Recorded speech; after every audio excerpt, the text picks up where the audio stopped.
we want to first expose the charade and expose the entrapment deviously set by UMNO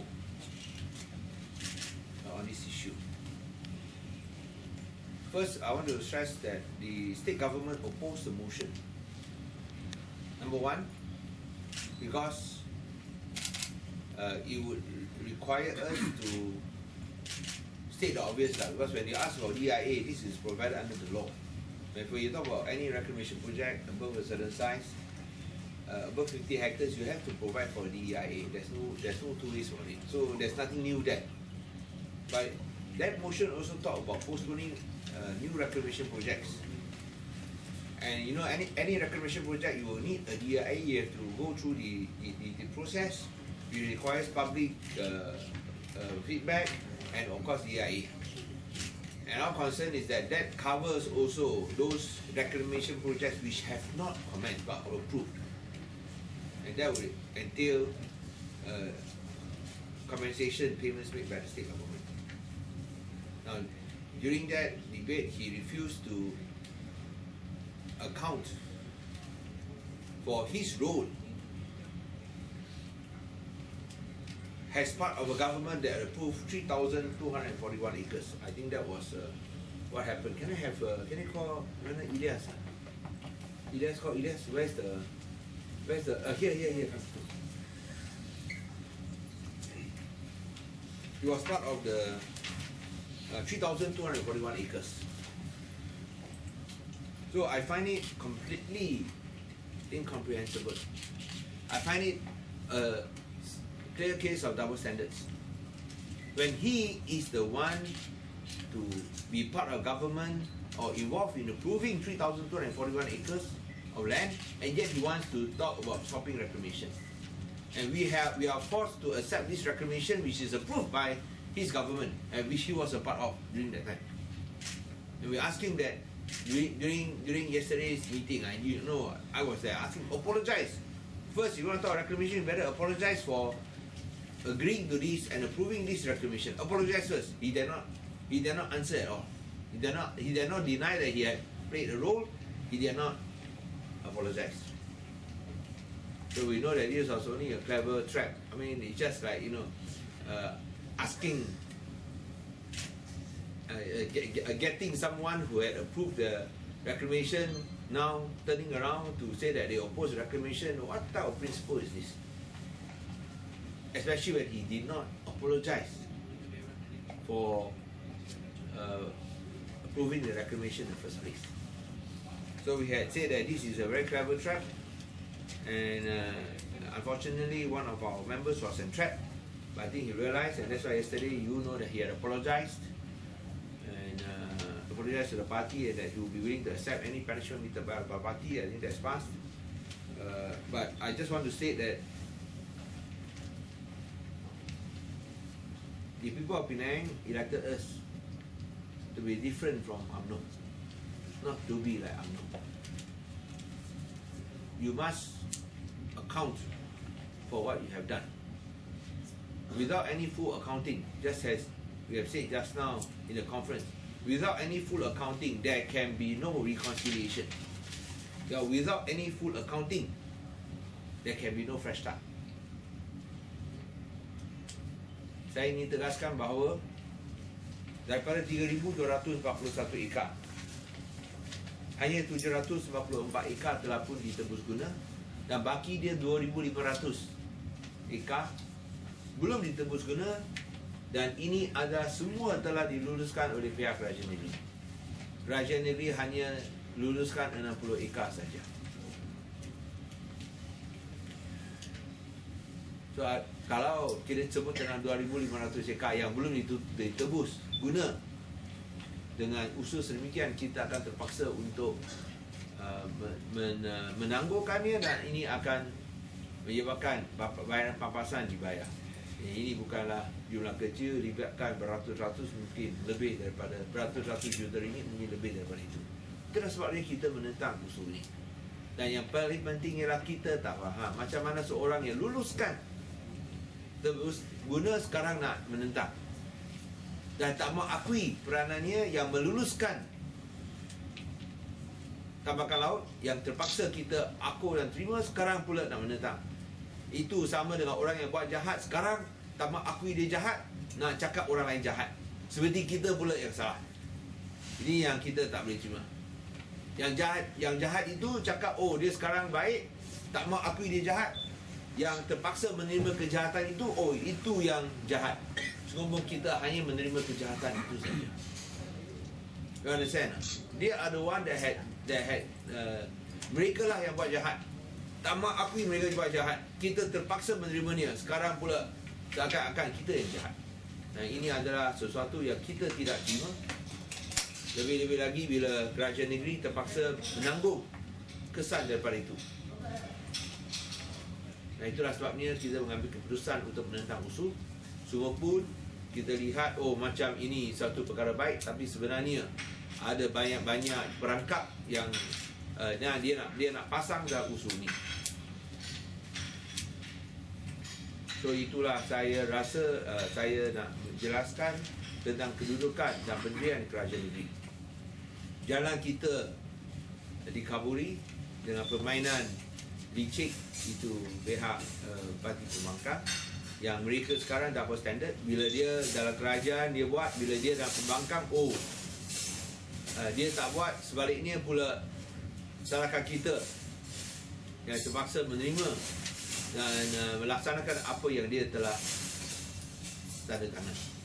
Macam lesen judi dia keluarkan, kita pula dipersalahkan. Ini kes klasik sama. Lesen judi siapa keluarkan?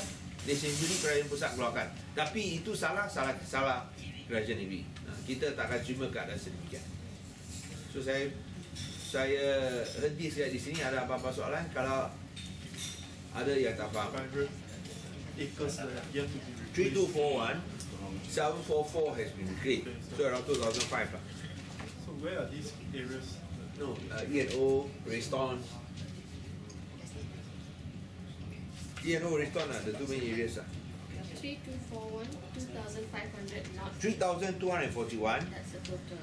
Yes, that they have approved. 744 already reclaimed. So the remainder around 2005 lah. How much are these land valued at? So you can have an I'm idea. not a property developer, so but you can imagine at current prices, you're looking at billions usually. Billion. Billions. I mean, if I just tell you 2,500 acres, 1 acre, if it is 200, you're looking at 1 million. 200 per square feet. You think about 200 per square feet, not E&O? I think it's more, isn't it? But the other one in Butterworth, maybe you don't have 200 lah. So, but let's be conservative. Let's put it at 1 million per square feet for both.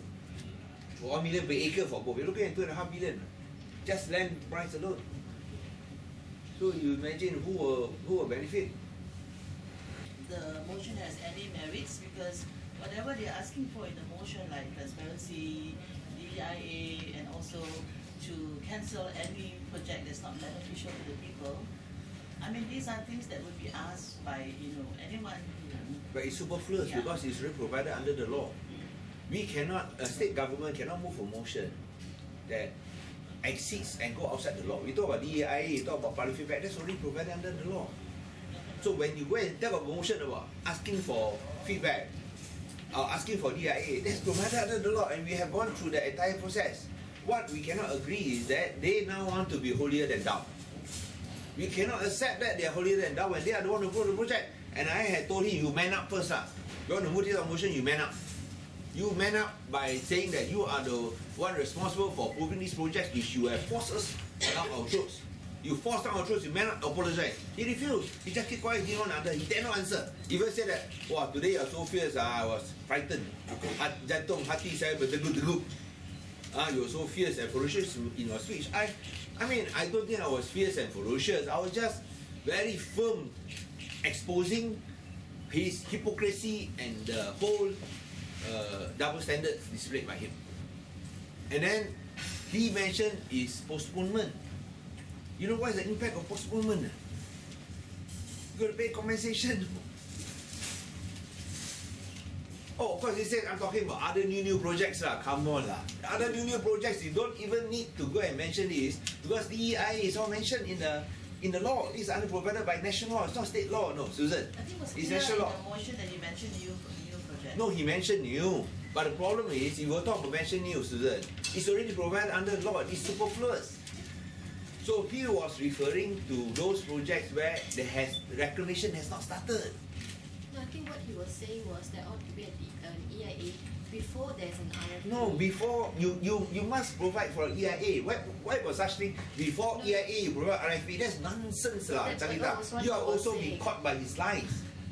Because the law, under the law, is very clearly provided. There ought to be a There condition. must in be a approval. DIA. Okay. No, you must have a Approval DIA. conditions. And then if your DIA not approved, the whole project is off. That is provided under the law. You can ask our Charles Santiago. That is the law.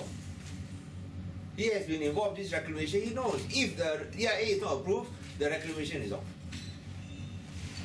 So by saying that, he was clearly intended to try to trap us and get those reclamation projects approved by the previous government but not yet implemented, to postpone them. Once you postpone them, we have to pay tremendous amount of compensation. And you know, at the end of the day, who these companies got contracts from? Whether it's E&O, who owns E&O, you know what? You know who owns E&O, isn't it? Huh? Sorry? Time W Oh. thing. You know who owns the other one, restaurant? So this is a devious attempt to trap us, and then if we say that, oh, we go along, they look good lah, of course, oh, we move this motion, we are now the heroes and they are the villains. They approve the contracts, the concession in the first place at very low price. You know how much E&O? 1 ringgit per square feet, no? 1 ringgit per square feet, no? And how much is it worth now? At least 500 per square feet. Look that. And then number two, you don't want to man up to your role in approving this acquisition, in approving this concession. And number three, you say that, oh, we must do this, we must do that, as if that we are not doing it. We are complying with the law. That is a national law in regards to this. And we do not be trapped to postpone these projects, which we then have to pay compensation when they have gone through all the approvals. So that's why we oppose, and we want to make it very clear. When we give out reclamation concession, what we have approved so far is only 60 acres, compared to their 3,241. Altogether it's 3,241. You only approved 60. Sam, what year was that? You know my budget speech, right? Go check. Sorry? Is it? Yeah, I have your budget speech. It's in there. If you don't mind, if you look at the budget speech, it's all here. It's on my budget speech. I didn't bring the year, but Okay. I set up. I'll look at it. I've got. I give you the total Okay. acreage they approved, 3,241. We only approved 60. 744 already reclaimed. So remainder not reclaimed. Look at around 2005. So this is I said a trap on us, and we will not be so entrapped. So I want to say that we can never stand with UMNO because they are not sincere. And I said yesterday night, I said you are not sincere. This is only a political game for you. Because you are sincere, you should apologize for approving the reclamation in the first place. I say it's another classic case. You issue the gambling license and we have to take the blame for it. It's a classic case. So now they are doing the same reclamation. We are not going to be so stupid to fall for this type of trick. See, UMNO is gloating about it because they are feeling very victorious. Yes. They consider the five who abstain, like also supporting them, the Yep. motion. So That would be the impression given. Yeah, so what? So I think we will leave it What's your next action? to PKR to handle it. Because the impression given is that they are now together with UMNO. I think that is something that should be they should carefully assess. But what we want to expose to the public is we do not want the public to be tricked and deceived by UMNO. It's a classic case of UMNO talking about political financing transparency when they are the one taking 2.6 billion in donation. They talk about, oh, we are not transparent in our political financing.